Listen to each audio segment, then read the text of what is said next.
បាទជំរាបសួរបងប្អូនប្រិយមិត្តចិត្តឆ្ងាយទាំងអស់ជាទីមេត្រីក្នុងថ្ងៃនេះអូនគេឆ្ងល់ពាក្យឆ្លោកដែលមានខ្លឹមសារអត្ថន័យនឹងចង់ឲ្យបកស្រាយចឹងអូនណាបាទពាក្យថាជួនពីលរស់នឹងបណ្ឌិតលុះអស់ជីវិតលុះអស់ជីវិតលួងអាណែកមិនស្គាល់រសធម៌ជាឯកដូចវែកមិនស្គាល់រសជាតិសម្លចឹងមានន័យថាម៉េចហ៎បាទចឹងយើងកាត់ជាពីរកង់មួយយើងប្រៀបធៀបជួនពីលដែលរស់នៅជាមួយបណ្ឌិតណាបាទមួយទៀតយើងអធិប្បាយវែកញែកពីវែក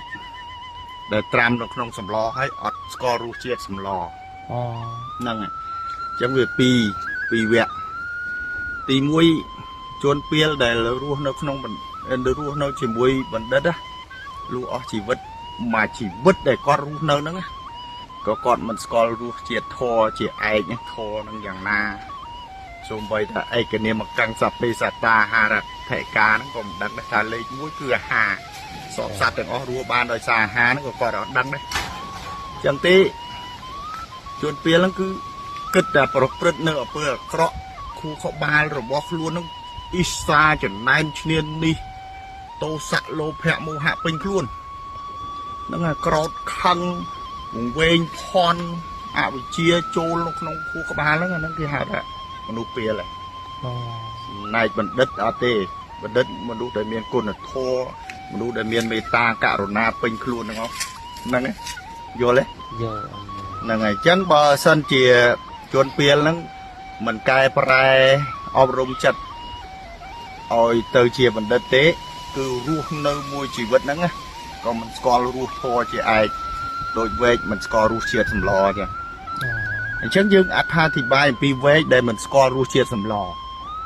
ងឯងយល់ទេយល់បងយល់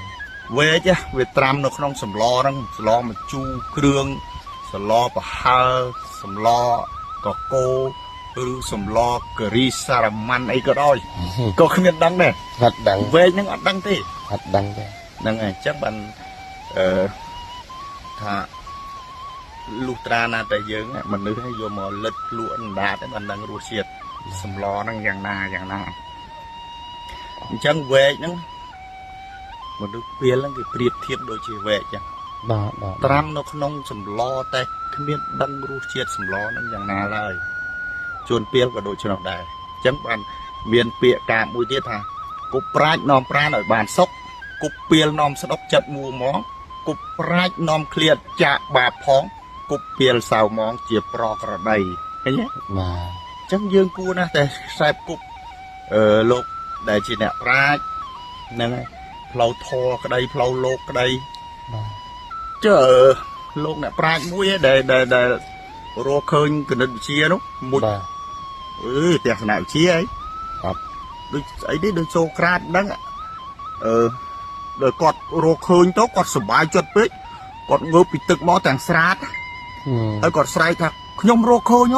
កឃើញគេថាគាត់ស្គួតបាទតែដល់ចុងក្រោយគេឃើញអាទ្រឹស្ដីរបស់គាត់នឹងល្អគេយកធ្វើតាមរហូតដល់បច្ចុប្បន្ននេះដល់គេលើកគាត់ជាអ្នកប្រាជ្ញប៉ុន្តែបងភ្លេចឈ្មោះហើយប៉ុន្តែពីមុនពេលគាត់រកឃើញគាត់សប្បាយចិត្តពេកហ្នឹងហើយគាត់ស្រែកថាខ្ញុំរ